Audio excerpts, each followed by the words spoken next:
Thank you, Ruth. Are you ready for me to? Hello, everyone. Hello. Welcome. Hi. This is Ruth from PDA North America. We're so excited to have everybody here today for a wonderful Q&A session with Dr. Jennifer Huffman. I'm going to go ahead and let her introduce herself, and then we're going to get started on our questions. Good morning, everybody. And I'm so excited that there's actually people here and they're here live. So that's very cool. I want to start off by just thanking Ruth and Diane for allowing me to do this.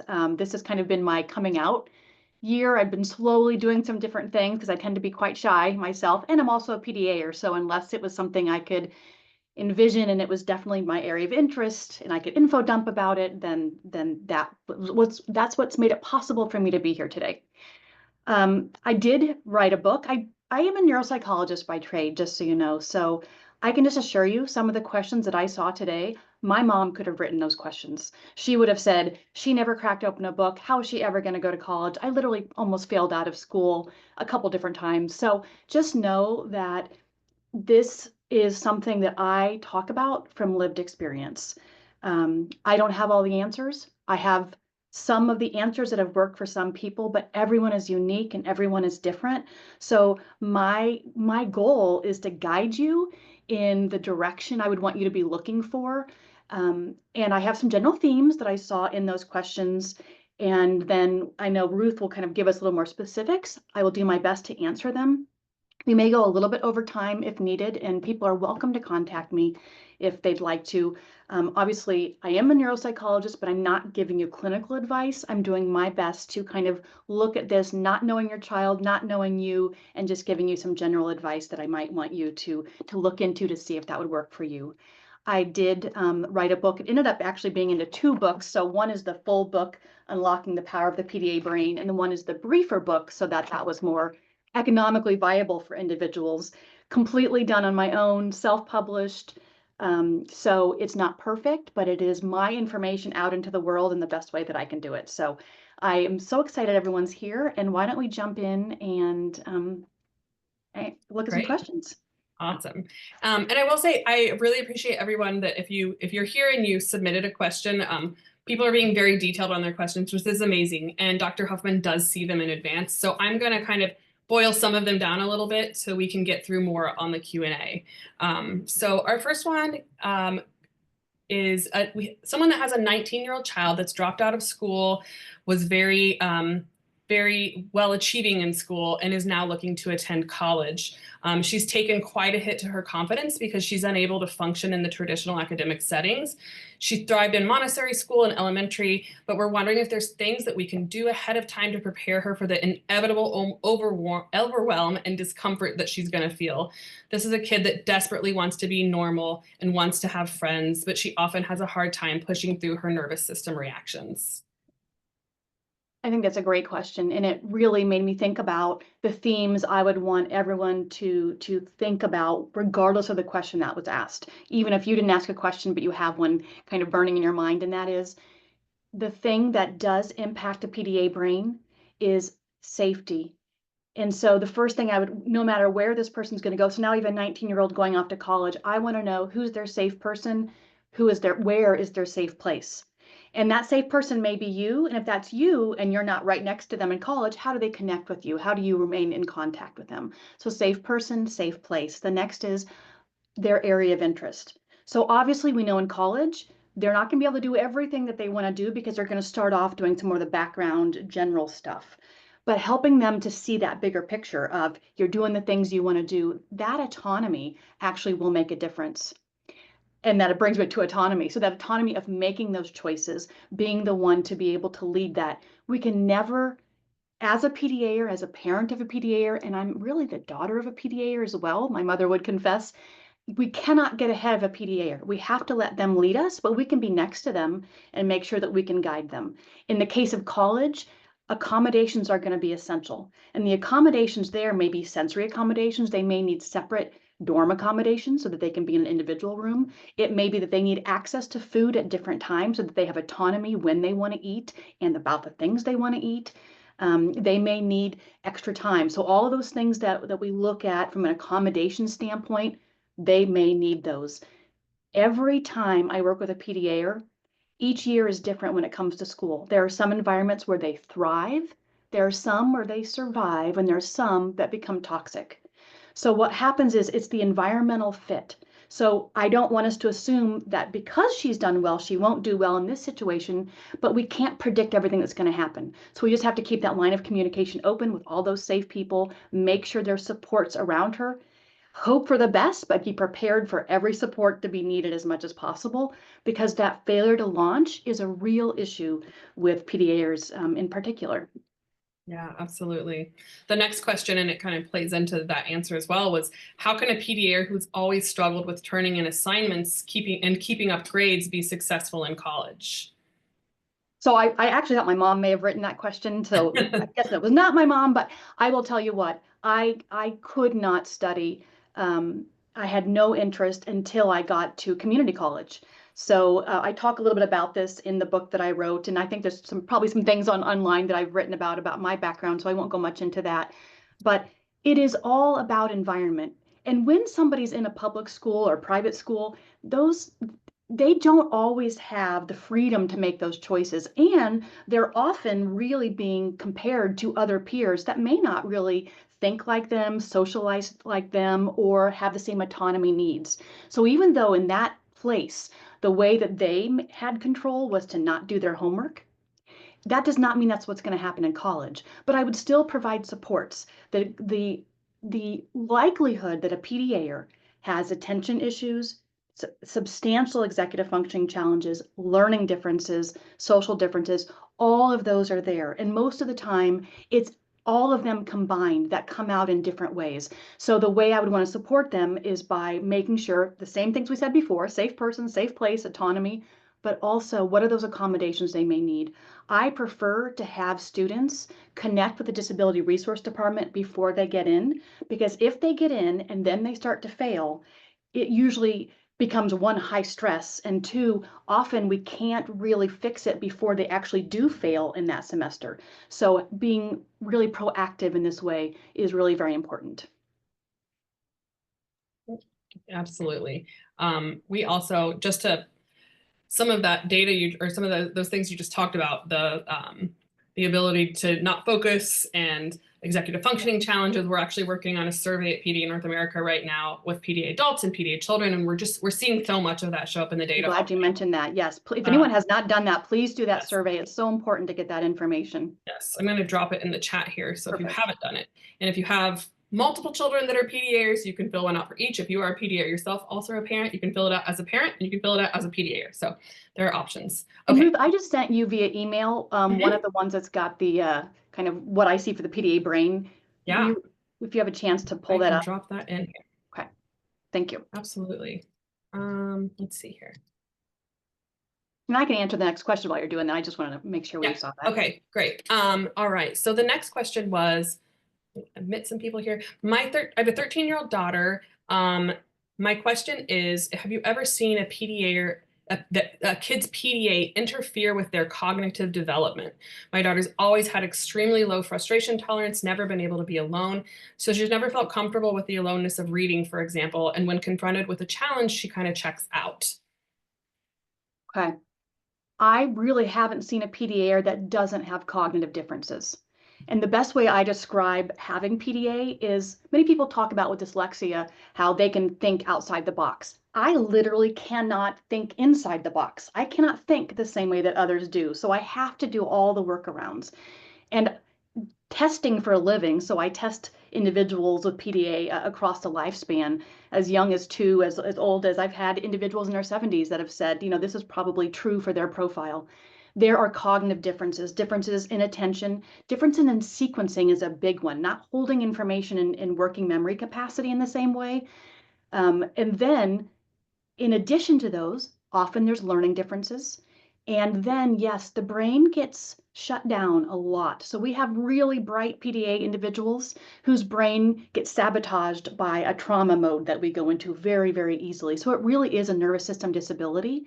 And anybody that has their nervous system kind of goes into a reaction mode and their frontal lobe shuts down, they're not in their cognitive headspace. They're kind of like fight or flight, feign, fawn, all the trauma things. That's not where they're going to learn and do their best. they still look the same, but they're actually not cognitively able to engage with things as well as others. So that anxiety and safety become really, or reducing anxiety, increasing safety becomes really important to make sure the cognitive skills they have are able to be utilized as much as possible. That was great. Thank you. And I did drop, Oh, I think perfect. you're Thank you. correct Yeah. on this. So Yeah. in the text box, there's a couple different graphics that I have shared. This book is geared towards younger kids just because I work across the lifespan. The next one that I'm working on is for older teenagers, just around the same kind as the kids that we've been asking about for many of these questions. So just know that if you look at this book, and you can also get an ebook, some of these graphics are there, but it is definitely geared toward younger kids when you look at it. Yep. Great. Thank you. Mhm. Okay. Someone asks, what's the best way to teach PDA'ers why they're different when they don't want to read or watch boring videos? Yeah. So what difference is something I think we're having to really rethink. So from a neurodiversity affirming perspective, it is okay to be different, but particularly in the United States, we are far behind where they are in the United Kingdom.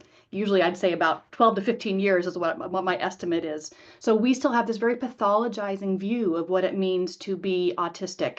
And PDA, well, no one even wants to acknowledge that that may exist. So I want you to think about the ADHD kind of reflection that has come where people understand ADHD better. That came one when authors began writing about ADHD who were medical providers, who were lawyers. These were people that were representing that it's okay to have ADHD, it's okay to be different. We need more of that for autism and PDA because when somebody looks at somebody that's pathologized, of course they're like, no, I don't want to be like that. That isn't like me. So we need to show that there's such a variety and variability in how people present, and it's often not something that you see. The DSM, as it's set up, the diagnostic manual, is based on externalizing symptoms that others see. That's how people get diagnosed. So anybody that has internalized symptoms, often they are not picked up as having an issue. And so what happens is they often get neglected. So we have PDA and autistic individuals that have that experience, but instead what happens is they end up getting mental health difficulties because they are not provided supports. So I think with this, we want to teach them that it's okay to be different. We want to actually connect them with their peers, connect them with other neurodivergent peers in particular. And it does not have to be the same age. Many times they actually get along better with older or younger kids. So really just knowing it's about interest. It's about kind of the things they want to engage in. And that is the best way that they're going to learn how they do best, by being comfortable with being different. So we kind of are responsible for that as adults to make sure that the kids realize that it's okay to be different. Absolutely. Yeah, that was a great answer. Thank you for that. Okay, someone asks, I have an 11-year-old PDA with learning disabilities and they're struggling to leave the house since September. We are home learners and follow low demand lifestyle. Seems to have lost interest in things that a few months ago were fine, like swimming, going to meetups, etc. He indicates he wants to be interested in more things, but he can't figure out how. Okay. So I believe in that question, they also asked, how do we know this isn't depression? And Yes. one thing to know, their burnout and so autistic burnout and depression do look quite similar. However, there's something in this case that you mentioned, and that is that they are low demand already, and they are doing home education. So my thought is that it's less likely that there's autistic burnout. I could be wrong, but it is possible. Depression still happens with kids, and it often looks different. It doesn't look the same. They don't report it in the same way as adults may. So if we're looking at fatigue, loss of things that they used to enjoy, those are things that maybe depression is something that is impacting them. So I never want us to assume that that's not there. I want us to, in fact, look at our kids and realize they're actually prone to those things because of that nervous system disability. So I would approach this from having a conversation with them to find out what would they like to explore. Many PDA'ers have executive functioning difficulties, so they may want to try something new, but they don't know how to engage. They don't know how to do it. They don't know how to go about figuring that out. So often connecting them with doing something with others or doing it with them, saying, I don't want you to go do something new. Let's go do something new together.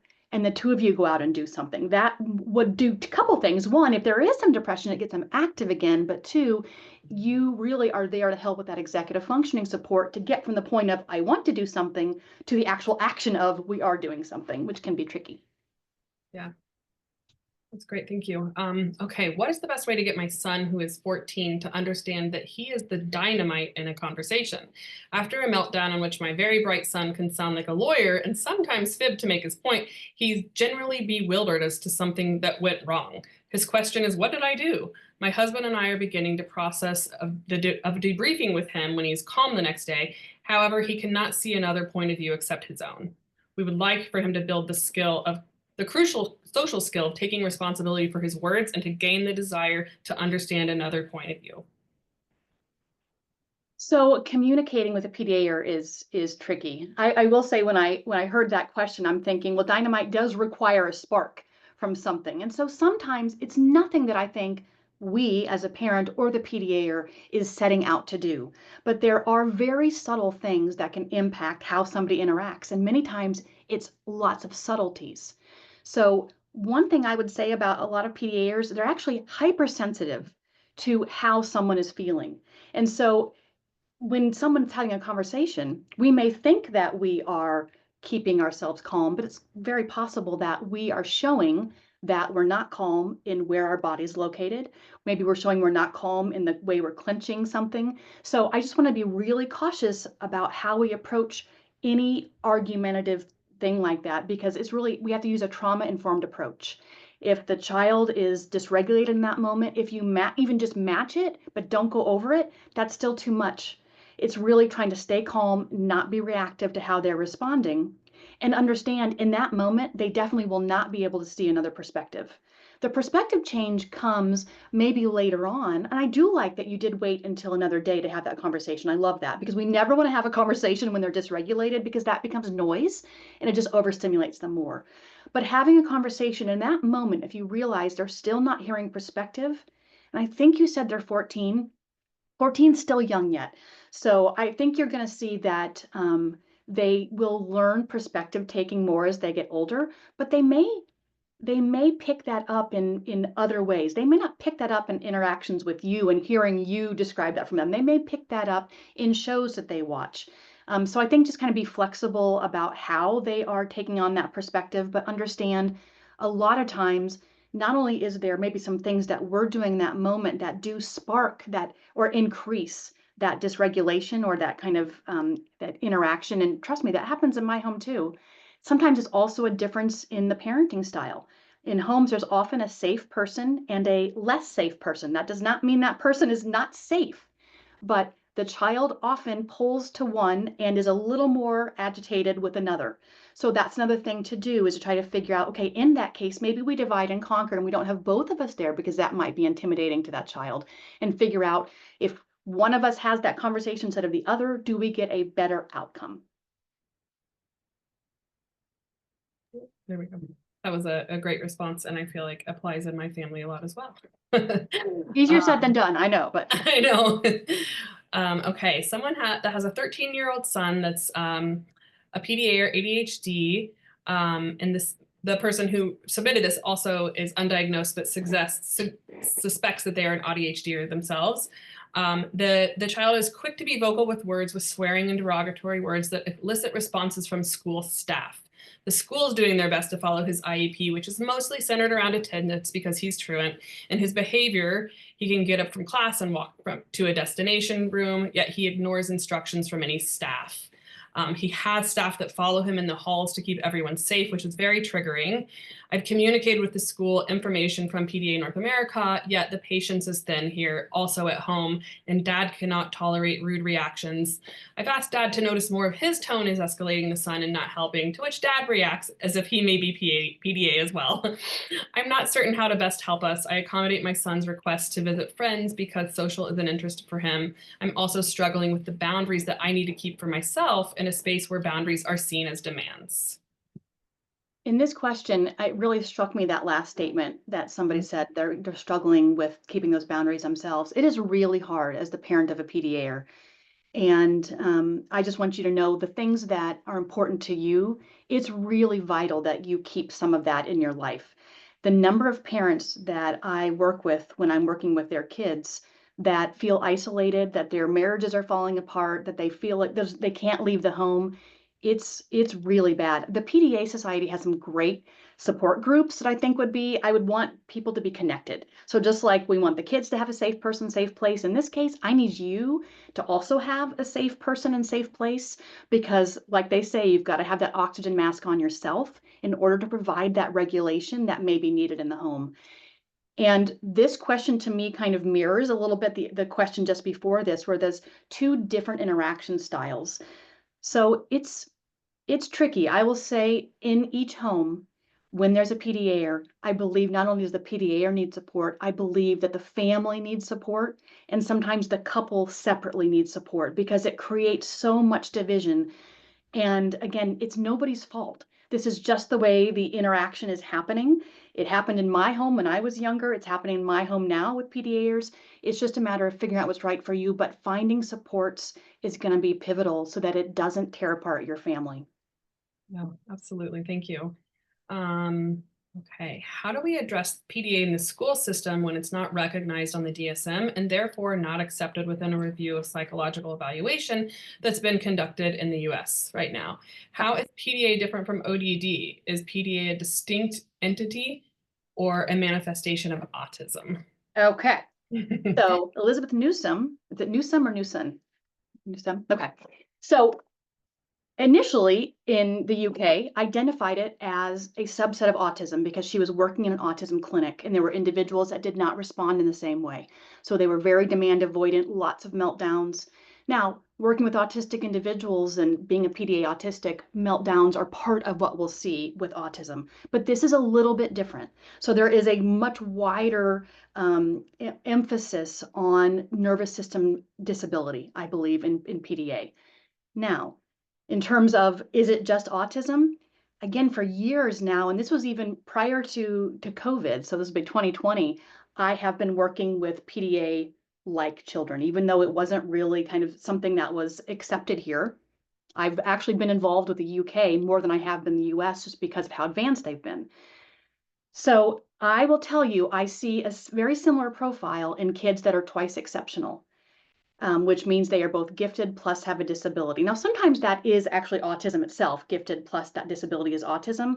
But I have seen that in kids that really look ADHD or adults that look ADHD. And when we look at all the different areas of autism, social communication differences, restricted interests, and repetitive behaviors, not only do I not see that, they don't resonate with that either. So I do believe there's some research out there yet that needs to happen about what does this look like. To me, it's really about a nervous system disability coupled with substantial cognitive and learning differences. And I think the more a person has individualized supports, the better they are. And when they're in settings where they're having to be just like everybody else, I think is when you're going to see them struggle the most. And what is the difference between ODD? So I kind of call myself the ODD buster because for years kids would come to me for ODD and I would always find the sensory issues, the anxiety, the communication challenges underneath that ODD. Now, there've maybe been a few kids and I'm like, wow, maybe there actually is a separate ODD because they don't have empathy. And even, with kids with PDA, they may not look like they have empathy, but they actually have hyper empathy often. It's often disconnected to the actual moment they're in and they process it a little bit later on. So I would say ODD is you'll have a lack of anxiety. Now, many kids are not aware that anxiety exists within them because in many families it's very normative. So we have to be really cautious to say, nope, this child does not have anxiety and really carefully look at that. But if there is a distinction, it would be that an ODD individual may be more likely to not want to comply with demands because they just do not want to be in control, but they're not doing that because um, they don't feel anxious. So I've never met a PDA that's really not able to do demands because of anxiety, that need for autonomy. They don't learn in the same way. They don't think the same way. So that's what the ODD is a little bit different. But I think the jury's also out on what that is there. And then what do we do about school? Mhm. Okay, so this is a biggie. I spend a lot of time. I know Diane Gould spends a lot of time, and I think Zach Morris Mhm. spends a lot of time with schools. So I actually created this handout that I share with schools, and I do consultation in my Central Illinois area and beyond in rethinking how schools interact with PDA kids. And actually, it applies really to the twice exceptional and any of the kids that are coming up with kind of complex, multiple learning, social attention differences. And that is, they're always looking for the behavior. And on one thing here, one of the things that Ruth put in the chat box, I show this iceberg. Now, the iceberg has been around for a long time, this concept, and Mona Delahook, whom I absolutely adore, she really does an amazing job in her books Beyond Behavior of showing what the tip of the iceberg is, what parents and teachers see, and what's really going on. So I really changed this into a model that would work with kids, but with teachers and schools, I actually use a model where I'm reframing their behavioral approach. So specifically targeting the behavioral improvement plan and saying you're looking at behaviors without understanding the why and the intention underneath. And so you're actually then probably causing more harm than good by focusing on behaviors when you're not recognizing it's the sensory learning, cognitive, anxiety challenges underneath.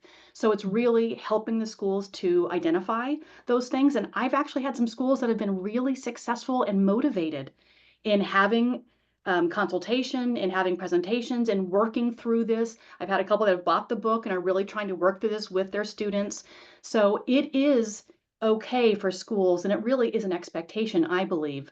Whether they want to call it PDA or not, I don't even care about that, because the ego battles they get into when Mhm. is this autism? Is this PDA? No, the bottom line we want to focus on is, are you meeting the child where they need, and are you assuming that the child is doing their best? This is not that they won't do it. This is that they cannot do it. And changing that perspective is the key. Yeah, absolutely. We need you in every IEP meeting. Okay, our last question is, what kinds of executive functioning supports can I ask for in school? The school is helping with organization and uses chunking, but it's not enough. The chunking is also applied consistently by his teacher, who has to manage the rest of the class as well. My son's executive functioning challenges seem to really be getting in the way of his engagement. So executive functioning is one of the most challenging aspects of PDA, but I will tell you as a neuropsychologist, executive functioning challenges cuts across every area of neurodivergence. And the areas where PDA'ers struggle the most, yes, they have trouble with taking a task and breaking it down into its parts. But their two biggest areas are shifting, their ability to shift from one thing to the next, including if they're in a classroom and they have to shift from the activity to another activity, or shift from one part of the task to another, or shift from one room to the next. Those things are an intense impairment often in kids. And what happens is that difficulty shifting causes an emotional reaction that will then shut down their frontal lobe, and they're no longer actually processing in that moment. So supports for shifting is a number one thing I would want them to add. Number two is supports for initiation.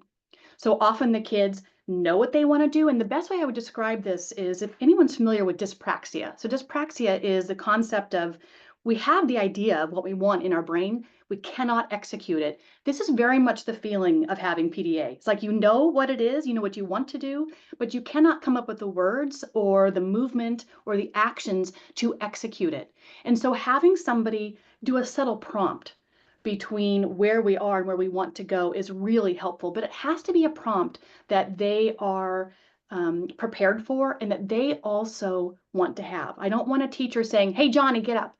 I want there to be a pre-planned discussion about, hey, if you really are needing some help or you're stuck, I want you to turn this piece of paper upside down, or whatever it is that you decide in advance, to make sure that they can keep their confidentiality about the issue that they're having.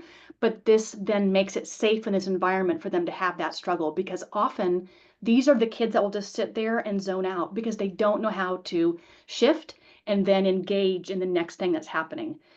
The best way, and again, this is where my lived experience, I can just share, it feels like disorientation. So Mhm. when shifting, especially if somebody's pressuring that shift, it's almost like walking into a room and the lights are off and the lights turn on real fast. It is a bit disorienting. So we want to give them anchors to just be aware that you've got, you're watching them if they need support, but you're never going to get in front of them. We're never going to just always prompt them, because that doesn't help them either. We only want to be there when they need that. So those two things I would want to add on. And then working memory. I have not seen a PDA'er that does not have some degree of working memory challenges. And so those are other areas of executive functioning that I would want them to provide some supports for. Oh, I just got chills through that one, Jen, because you just struck a chord with me so deeply. Like that just resonates so deeply. So Well, this is me shifting, because I'm like getting on my soapbox and getting off my soapbox. yeah. Well, we appreciate you so much. We appreciate your time today and everything you do for the PDA community. If you have not got her new book, it seriously is amazing. It's written for kids, but I'm like thinking about myself through it as a PDA'er. Yeah, I highly recommend it. And we look forward to doing more with her in the future. And thanks to everybody for submitting your wonderful questions and being a part of our community. Yes, thank you so much. And do the survey if you haven't done it already, please. It's so important for us to know. And thank you so much, everybody. Have a great rest of your day. Thanks. Take care. Bye. Bye.